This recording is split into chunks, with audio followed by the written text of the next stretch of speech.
হযরতে হামজা রাদিয়াল্লাহু তাআলা আনহুর মৃত্যুর পরে তার কবরস্থানে যে সমস্ত লোকরা গিয়েছেন তাদের জবানি দুটি ঘটনা, হযরত হামজা রাদিয়াল্লাহু তাআলা আনহুর রূহের দুটি ঘটনা আপনাদের সামনে রাখছি। ঘটনাটি কোথা থেকে নিয়েছি, কোন কিতাব থেকে নিয়েছি আপনাদেরকে জানিয়ে দেব অবশ্যই ইনশাআল্লাহ।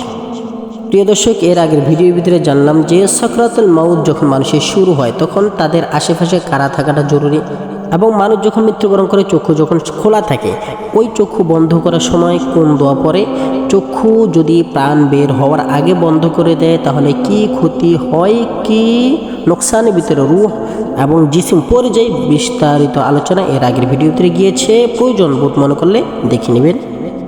শুরু করছি আজকের ভিডিও হযরতে হামজা রাদিয়াল্লাহু তাআলা আনহুর রূহ।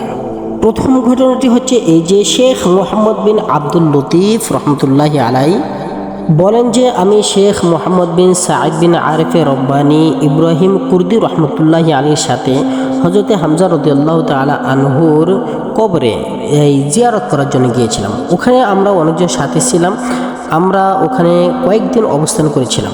তো যেই দিন রাত্রে, যেই দিবাগত রাত্রি আমার এই সমস্ত সরু সামান পাহারাদার দেওয়ার দায়িত্ব ছিল, ওই সময় আমি সরু সামান পাহারা দিচ্ছি, তাসবিহ পড়ছি, ইবাদত বন্দি করছি, নামাজ পড়তেছি এবং সরু সামান পাহারা দিচ্ছি। এমন সময় দেখলাম যে একটি সাওয়ার আসলো, ঘোড় সাওয়ার, একটি ঘোড়া আসলো, ঘোড়ার উপরে কেউ সাওয়ার হয়ে আসছে। তখন আমি তাকে বললাম যে মান আংতা, তুমি কে? তখন সে আমাকে বলল যে আমার ঘরের নিকটই তোমরা অবস্থান করছো, আমার ঘরের কাছে তোমরা থাকছো এবং আমাকে জিজ্ঞাসা করতেছো আমি কে। তখন আমি বললাম মান আংতা, তুমি কে? তখন সে বলল তুমি সারা রাত্রিতে জেগে থেকে আমাকে কষ্ট কেন দিচ্ছ, এই সমস্ত সরু সামান পাহারা কেন দিচ্ছ? আমি তো নিজেই পাহারার জন্য যথেষ্ট। এবং আমি আবার দ্বিতীয়বার যখন জিজ্ঞাসা করলাম মান আংতা, তুমি কে, তখন সে বলল আনা হামজা ইবনে আব্দুল মুত্তালিব, আমি হামজা আব্দুল মুত্তালিবের বেটা। এই বলে সে অদৃশ্য হয়ে গেল, গায়েব হয়ে গেল। প্রিয় দর্শক, এই ঘটনাটি কসফুল আমালের মধ্যে এনেছেন। প্রিয় দর্শক, এরকমভাবে কসফুল আমালের মধ্যে এরকম আরেকটি ঘটনা এনেছেন যে যেটি হযরত আব্বাস রহমতুল্লাহি আলাইহি বলেন যে তিনি মদিনার মধ্যে গিয়ে মুকিম হয়ে গিয়েছিলেন, ওখানে ছিলেন, ওখানে থাকতেন। তখন ওনার খুবই করুণ অবস্থা যাচ্ছিল, অভাব অনটন শুরু হয়ে গিয়েছিল। উনি কিছু কাজকাম করতো, চাকরি বাকরি করতো, এর পাশাপাশি আল্লাহ সুবহানাহু ওয়া তাআলার ইবাদত বন্দেগী করার জন্য চেষ্টা কোশিশ করতো।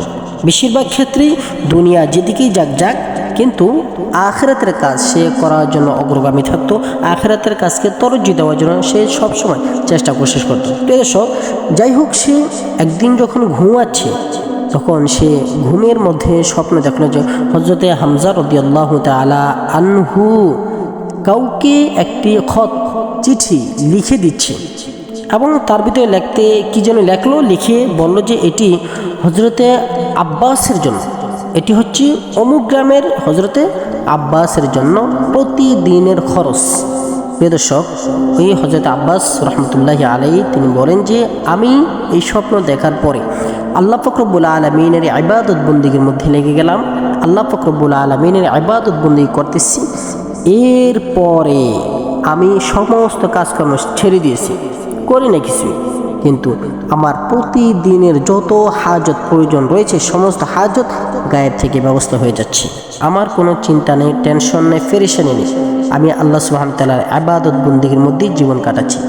এইভাবেই কিতাবের মধ্যে বলেন যে, লেখেন যে এইভাবেই তার মৃত্যু হয়েছে। প্রিয় দর্শক, এখানে একটি জিনিস ক্লিয়ার করে রাখছি যে আল্লাহ সুবহানাহু ওয়া তাআলা আমাদেরকে কোরআনে কারিমের মধ্যে বলে দিয়েছেন যে যখন ফজরের নামাজ তোমরা পড়ে ফেলবে এরপরে মাঠে ময়দানে ছড়িয়ে ছিটিয়ে যাবে, আমার উপর ভরসা করে থাকবে না, রিজিক তোমাদের ঘরের মধ্যে আমি পৌঁছে দিব না, তোমরা চেষ্টা করবে, হরকত সাধনা করবে, নড়াচড়া করবে, এর মধ্য দিয়ে আমি তোমাদের রিজিকের ব্যবস্থা করব। প্রিয় দর্শক, এরকম শত শত নজির রয়েছে, কিছু কিছু আল্লাহ সুবহানাহু ওয়া তাআলার ওলিয়া আউলিয়া বান্দাগণ রয়েছেন যাদেরকে আল্লাহ পাক রব্বুল আলামিন এরকম অলৌকিকভাবে ব্যবস্থা রিজিকের করে দিয়েছেন। প্রিয় দর্শক, এটি হচ্ছে ভিন্ন কথা।